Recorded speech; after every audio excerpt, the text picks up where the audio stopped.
Ok, hermanos, entonces continuamos.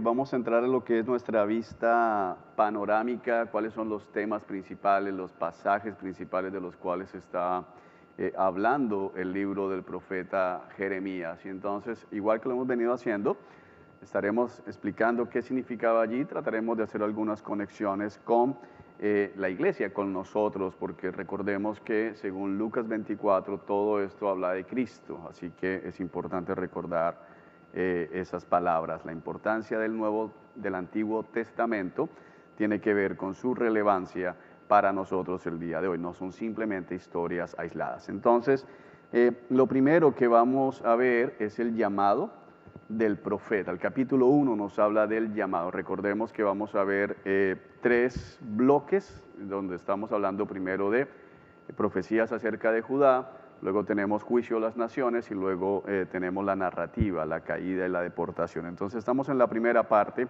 donde tenemos básicamente los juicios sobre Judá o las profecías sobre Judá.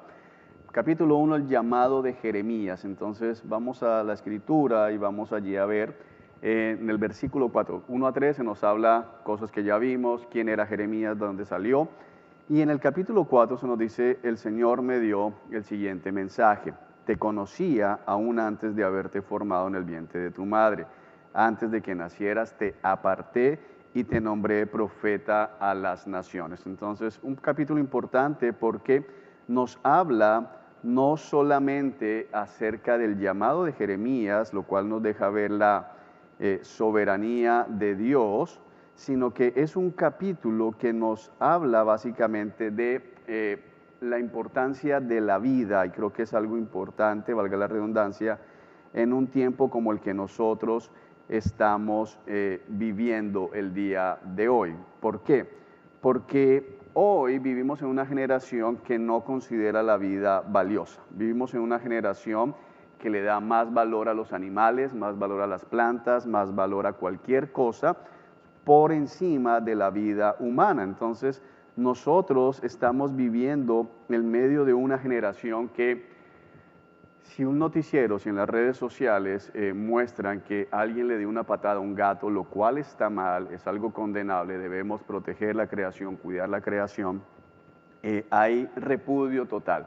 Pero aplaudimos cuando mujeres abortan a los niños y cada vez más están aumentando la edad. En Estados Unidos en este momento el debate está en aprobar que el niño pueda abortarse hasta el momento del nacimiento, siguiendo con la línea de que no es un ser humano. Sin embargo, aquí el Señor dice, te conocía, y este conocía, aquí la palabra, tanto en la Septuaginta, que es griega, hace referencia a una relación, no solamente de que lo vea, sino que hay una relación con otra persona como tal, aún antes de haberte formado en el vientre de tu madre, es decir, que Dios lo tenía allí. Aún antes de que nacieras te aparté y te nombré mi profeta a las naciones. Así que tenemos aquí un pasaje junto con el Salmo 139, que entre otros, que nos dejan ver que para Dios la persona ya es persona, valga la redundancia, antes del nacimiento. Entonces es importante. Y adicionalmente, como lo miramos, pues nos deja ver la soberanía de Dios. Es Dios el que nombra a Jeremías. Jeremías no se nombra profeta como sucede muchas veces en nuestro tiempo. Jeremías trata de evadir su llamado y tenemos el versículo 7 donde dice, no, Señor, soy demasiado joven, pero Dios le contesta diciéndole, no le tengas miedo a la gente, porque estaré contigo y te protegeré. Yo, el Señor, he hablado. Dios sabe a quién va a hablar Jeremías. Si Jeremías está asustado, es un muchacho, él sabe de qué es capaz el pueblo, pero aún es tomar en cuenta que Jeremías es llamado cuando está reinando Josías todavía, es decir, que hay apariencia de piedad y Dios le va a levantar al profeta para hablar palabras difíciles. Sin embargo, Dios le recuerda que no es a la gente a la que él debe temer, sino que debe temerle al Señor. Él va a estar con él le va a proteger porque él lo ha llamado. Y le dice, mira, he puesto mis palabras en tu boca, hoy te doy autoridad para que hagas frente a naciones y reinos, a algunos deberás desarraigar, derribar, destruir, derrocar, a otros deberás edificar y plantar. Mucho de este texto lo toman algunos para hablar acerca de la autoridad que tenemos los creyentes para lo mismo, para arraigar, desarraigar, en fin. Pero tenemos que recordar que esta es una palabra específica para Jeremías. Dios le está diciendo esto al profeta Jeremías, no se lo está diciendo a Baruch, que es el escriba, no se lo está diciendo a otro profeta, en este caso se lo está dando a Jeremías. Y como lo hemos venido estudiando, en ese sentido hace parte de la narrativa, es el diálogo que hay entre el Señor y Jeremías, pero aplica para Jeremías. ¿Y por qué es importante? Porque Jeremías lo vamos a ver en ese ministerio enfrentándose a los reyes, enfrentándose a los poderosos, pero Dios lo va a preservar en medio de la destrucción de la ciudad y aún lo va a preservar de los complots que harán gente del gobierno, del reino, para tratar de matarlo. Ahora, alguien puede argumentar, pero yo creo que yo tengo autoridad con la palabra de Dios. Mi respuesta bíblica es sí. Nosotros tenemos autoridad si estamos citando la palabra de Dios en su contexto. Por ejemplo, un pastor o cualquier creyente puede decir con toda autoridad, el que no se arrepienta será arrojado al lago que arda con fuego y azufre, porque la Escritura lo dice. También con toda autoridad puede decir que quienes se arrepientan de sus pecados, se vuelvan a Dios y pongan su fe en Cristo Jesús, serán perdonados. ¿Por qué? Porque la Escritura lo dice, pero eso es muy diferente a la idea moderna de podemos andar decretando y haciendo lo que se nos antoje porque la Escritura no lo permite. De hecho, esta clase se está grabando todavía terminando la pandemia del COVID y ahí es donde todo esto se cae. Donde estuvieron para declarar que el COVID se acababa, algunos lo alcanzaron a hacer, pero el COVID ha permanecido al día que estamos grabando esta clase 6 meses a nivel mundial y no se ha ido. ¿Por qué? Porque la autoridad de la que habla acá es para citar la palabra de Dios en su contexto adecuado, en su contexto inicial. Bueno, Dios en ese llamado le deja ver rápidamente al profeta lo que va a pasar y le dice, ¿qué ves, Jeremías? Y Jeremías ve una olla de hierro que se derrama desde el norte y está haciendo referencia a los ejércitos babilonios, los ejércitos del norte que vendrán a atacar a Jerusalén. Entonces el llamado es importante porque nos deja ver que Jeremías no es un loco con sueños, no es un loco que se levanta en contra del estamento, no es alguien que desea el mal de Jerusalén, sino que Dios soberanamente lo llama, lo aparta desde antes de que fuera formado, desde antes de cualquier tiempo, para que sea su profeta, pero recordemos que arriba decía no solamente profeta a Judá, sino profeta a las naciones, es lo que Dios le dice, profeta a las naciones. Y ese llamado es fundamental, porque nos vuelve a dejar ver que Dios es Dios no solo de Israel, sino de todas las naciones del mundo. Bueno, bien, de allí damos un brinco al capítulo 5, recuerden que eso es un panorama, donde vamos a ver a Dios hablando acerca de las falsas profecías, lo cual es uno de los grandes problemas que tiene el pueblo, los falsos profetas. Entonces vamos al capítulo 5, para ver lo que el Señor tiene para decirle allí al profeta. Capítulo 5, versículos 30 en adelante. Dice, algo terrible y espantoso ha sucedido en este país. Los profetas dan profecías falsas y los sacerdotes gobiernan con mano de hierro. Y peor todavía, a mi pueblo le encanta que sea así, que sea de esa manera, básicamente lo que está diciendo el Señor aquí. Ahora, analicemos lo que dice la palabra en este punto. Aquí ya lo ubicamos. Y miremos, entonces,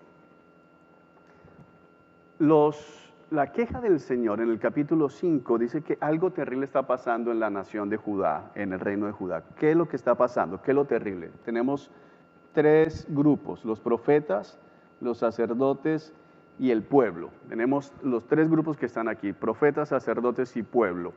¿Y qué hacen los profetas? Dan profecías falsas. Un profeta se supone que es alguien que habla de parte de Dios para guiar al pueblo a la verdad, para guiar al pueblo a encaminarse nuevamente, volverse a Jehová.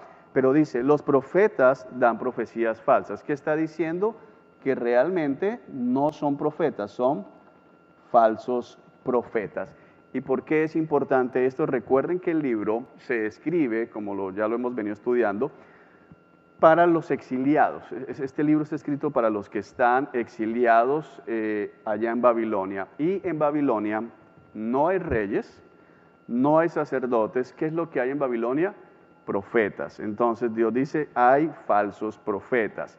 Dice también que los sacerdotes gobiernan con mano de hierro. Entonces, los sacerdotes no fueron puestos allí para gobernar en ese sentido, serán los reyes, pero estaban tomando lugares. ¿Y cuál era la función de un sacerdote? Recordemos Levítico, recordemos el libro del Éxodo. El sacerdote Dios lo llama para ser un mediador. Entonces, ¿qué sucede? El pueblo peca. ¿Y a dónde acude? El pueblo va al sacerdote y presenta su ofrenda por el pecado. ¿Y qué hace el sacerdote? Le ayuda e intercede delante de Dios por este pecador. Así que se esperaba que los sacerdotes fueran gente con compasión, gente con misericordia. Pero lo que dice es que el sacerdote gobierna con mano de hierro, es decir, todo lo contrario a la compasión, todo lo contrario a la misericordia. Entonces tenemos estos dos grupos puestos por Dios que están completamente desviados, pero dice la parte C del versículo, el tercer grupo, peor todavía, a mi pueblo, es decir, ¿a quién le profetizaban los profetas? Al pueblo, lógicamente a los reyes, pero los reyes hacen parte del pueblo en general. Los sacerdotes, ¿por quién mediaban? Por el pueblo. Entonces, al profeta mentir, el sacerdote tener mano de hierro, ¿a quién afectaban directamente? Al pueblo, pero dice, peor, al pueblo le encanta que sea así, el pueblo está feliz con eso. Entonces dice, eso es terrible, falsos profetas, sacerdotes sin misericordia y el pueblo feliz con los sacerdotes mentirosos y con los sacerdotes con mano de hierro. Y es imposible no pensar en dónde se esperaba que terminara eso, es lo que Dios está haciendo en esta introducción. ¿Cómo va a terminar un pueblo cuyos profetas son falsos profetas y cuyos sacerdotes no son mediadores compasivos, sino gobernantes con mano de hierro, y un pueblo que le encanta que ellos hagan esto? Y creo que la comparación con el tiempo moderno es adecuada. Hoy tenemos tiempos donde los profetas dan falsas profecías, donde los sacerdotes, que en el caso de hoy podríamos pensar en pastores como tal, gobernando con mano de hierro, considerándose muchos de ellos como los dueños de la iglesia, abusando, explotando de la iglesia, pero la iglesia contenta. Entonces, ¿quiénes son los que sostienen a los falsos profetas? Les pagan los viajes, bueno, les pagaban, no sé cuándo podrán volver a salir, les pagan esos viajes en jet privados, en hoteles de lujo, los que permiten el abuso de estos pastores. Precisamente el pueblo, a la iglesia le encanta que sea así. Entonces estamos más cerca de la generación de Jeremías de lo que a veces nos queremos aceptar. El capítulo 9 nos está hablando acerca de conocerlo, que el pueblo no se jacte en la sabiduría, en el poder, en la riqueza, sino en conocerlo, y lo tenemos aquí porque es una forma de un protoevangelio también, aunque el protoevangelio teológicamente está en Génesis capítulo 3, pero tenemos aquí algo de vista de eso. Jeremías capítulo 9, versículo 23 y 24, miremos lo que dice. Esto dice el Señor: no dejen que el sabio se jacte de su sabiduría, o el poderoso de su poder, o el rico de sus riquezas, pero los que desean jactarse, que lo hagan solamente en esto, de conocerme verdaderamente y entender que yo soy el Señor. Y hay algo que dice el Señor acerca de sí mismo, conocer que yo soy el Señor, quien demuestra amor inagotable, es decir, quien tiene misericordia. Algunas versiones cuando ven amor inagotable hablan de misericordia o de gracia, y trae justicia y rectitud a la tierra y que me deleito en estas cosas. Yo, el Señor, he hablado. Entonces, ¿qué estamos viendo acá? ¿De qué se jactaba el pueblo? Se jactaban de tener conocimiento, los poderosos se jactaban del poder, el rico de sus riquezas. Y usted mira el Nuevo Pacto y el Nuevo Testamento y vemos lo mismo. ¿De qué le sirve en ese día su sabiduría, su poder o su oro y su plata? No le servirá absolutamente de nada. Pero ¿de qué debería jactarse alguien? Si quiere jactarse, en conocer verdaderamente a Dios y entender que Él es el Señor. ¿Y en qué faceta específicamente? Número uno, que tiene amor inagotable, es decir, que es el Dios de toda misericordia. Pero número dos, que trae justicia y rectitud a la tierra. Entonces es como el Evangelio, Dios está dispuesto a perdonar, Dios ofrece misericordia, Dios ofrece perdón de pecados, pero a aquellos que lo rechazan, también van a conocer la otra faceta y es la justicia y la rectitud que vendrá en el regreso de Cristo con el desenlace, en el juicio final. Entonces, es una manera, ahora, ellos no están pensando en evangelio, estamos en Jeremías, ellos no están pensando en eso, pero nos deja ver que desde el antiguo pacto, la salvación no era por las obras de la ley, sino por confiar en la justicia de Dios, saber que Dios es justo y que va a juzgar los pecados, pero que ese Dios también ha dicho acerca de sí mismo que tiene amor inagotable, es decir, que está lleno de misericordia y dispuesto a perdonar a los que se arrepienten de sus pecados. Entonces, es importante este recordatorio. Aún allá, en medio de la época de Jeremías, Dios vuelve a decir lo mismo. ¿Cómo quiere que lo perciban? Un Dios misericordioso, pero al mismo tiempo un Dios justo. Y nos ayuda porque hay gente peleándose y como debatiéndose como en una falsa dicotomía. O ¿es Dios amoroso y misericordioso o es Dios severo y justo? Las dos. Dios es las dos cosas en ese sentido. Bueno, avanzamos capítulo 17. Tenemos otra de los pasajes importantes. Malditos los que ponen su confianza en simples seres humanos. Vamos a aclarar este texto. Es muy importante, pero también muy mal utilizado muchas veces. Capítulo 17, versículo 5. Esto dice el Señor.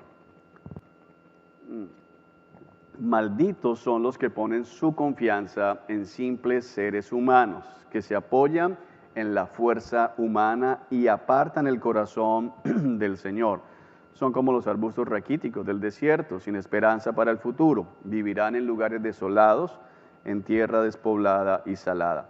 Pero benditos son los que confían en el Señor y han hecho que el Señor sea su esperanza y confianza. Serán como árboles plantados junto a la ribera del río, con raíces que se hunden en las aguas. A esos árboles no les afecta el calor, ni temen los largos meses de sequía. Sus hojas están siempre verdes y nunca dejan de producir fruto. Entonces, primero, ¿qué está diciendo acá? La corrección.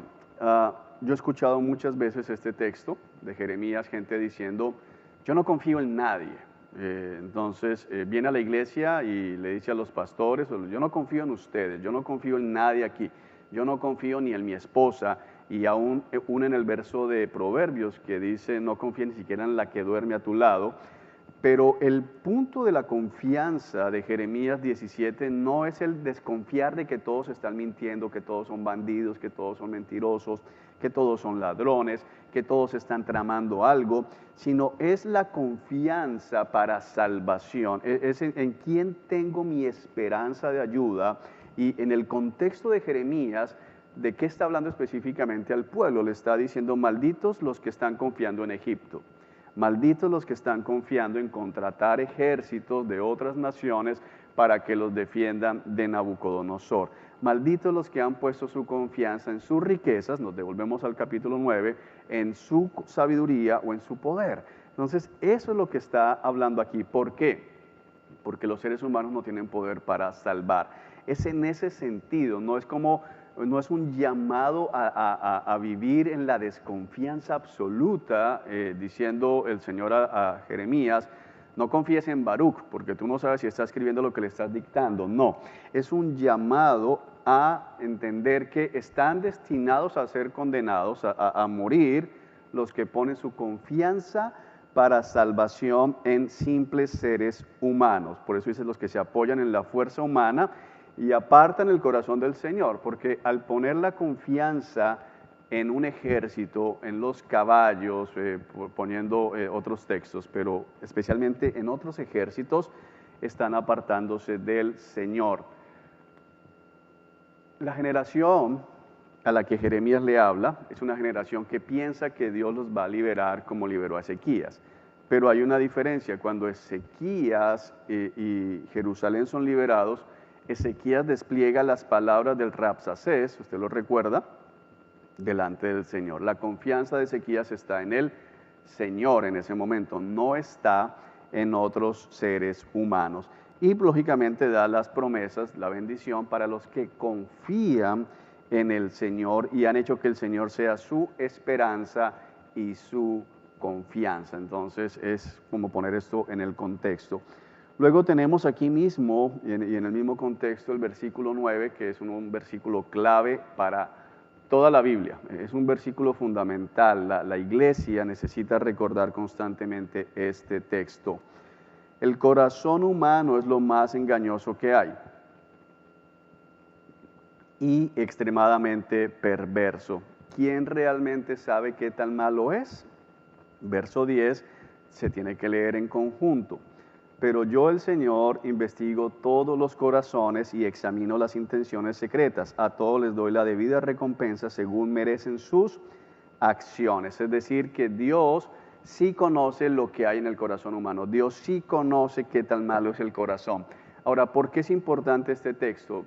En el contexto de Jeremías es importante porque el nuevo pacto, que va a ser anunciado unos capítulos adelante, habla acerca de que Dios les va a dar un nuevo corazón, de que Dios les va a cambiar el corazón. Entonces Dios les está diciendo, y es la manera en que lo podemos ver, sus corazones no pueden hacer lo bueno, porque sus corazones son malos, y por eso el nuevo pacto es importante, porque Dios les dice, no hay forma de que ustedes estén bien delante de mí, porque sus corazones, y en hebreo, o en la mentalidad hebrea, y la traducción en el griego, para un hebreo el corazón no significa lo mismo que para los occidentales de nuestra época. Para nosotros el corazón es romántico, es algo bueno, bonito, pero en hebreo el corazón es el centro de mando, es como de donde salen todas las decisiones, es de donde salen los pensamientos, las palabras, todo brota del corazón. Por eso Jesús dijo, del corazón del hombre viene el homicidio, el adulterio, la ira, todo viene del corazón. Eso es importante comprenderlo porque es de lo que está hablando Jeremías y por eso el nuevo pacto va a atacar precisamente la respuesta a esto. Dice, el corazón es perverso y más adelante va a decir, yo les voy a dar un nuevo corazón. Y esa realidad de que el corazón humano es engañoso es aplicable también para nosotros el día de hoy. Nuestros corazones, sin el cambio de Cristo, son engañosos y de hecho tenemos que reconocer que aún después de la conversión, en nuestro interior sigue quedando un rezago de esa naturaleza pecaminosa que es engañosa. Por eso es tan importante entender que Dios le está hablando a un pueblo, a través de Jeremías comienza a hablar en ese momento a una generación que está bien, porque estamos con Josías, no hay ídolos, pero ¿qué está diciendo Dios? Yo examino sus intenciones secretas y le doy a cada uno la recompensa merecida de sus acciones. Porque uno puede decir, pero ¿por qué Dios da este mensaje tan severo con Josías? Si no hay ídolos, se han quitado los ídolos, el pueblo está adorando únicamente a Jehová. Pero Jehová está diciendo, yo conozco sus corazones, yo conozco lo que está pasando al interior. Y esto es importantísimo porque alguien puede estar en la iglesia, levantando las manos, cantando, lo que sea, pero Dios conoce sus corazones, Dios conoce lo que está pasando, lo que está pensando, si está mirando a la hermana que caminó delante de él, si está mirando y recordando cuánto odia al hermano que acabó de sentarse a su lado, si estás aquí pensando cómo sacar provecho, a cuántos de los que están aquí sentados les puede vender su catálogo, en fin, Dios conoce los corazones y hay una advertencia completa que va pegada a la doctrina de la depravación total. El corazón humano es lo más engañoso que hay, totalmente perverso, dice, extremadamente perverso. Y eso nos debe llevar a cuestionar mucho de lo que hoy se enseña cuando hablamos y escuchamos de escucha tu corazón. Es tremendo que todavía hay iglesias promocionando y hablando de qué te dice tu corazón, qué te muestra tu corazón. Sigue tu corazón. De hecho, hay algunas canciones cristianas que dicen cuando estés confundido, sigue tu corazón. Y esto es absurdo porque Dios dice, no hay nada más engañoso que el corazón. Es extremadamente perverso. ¿Quién lo puede comprender? Así que es una alerta grande para nosotros, una advertencia en Jeremías, pero que sigue siendo vigente en el día de hoy. Ya continuamos.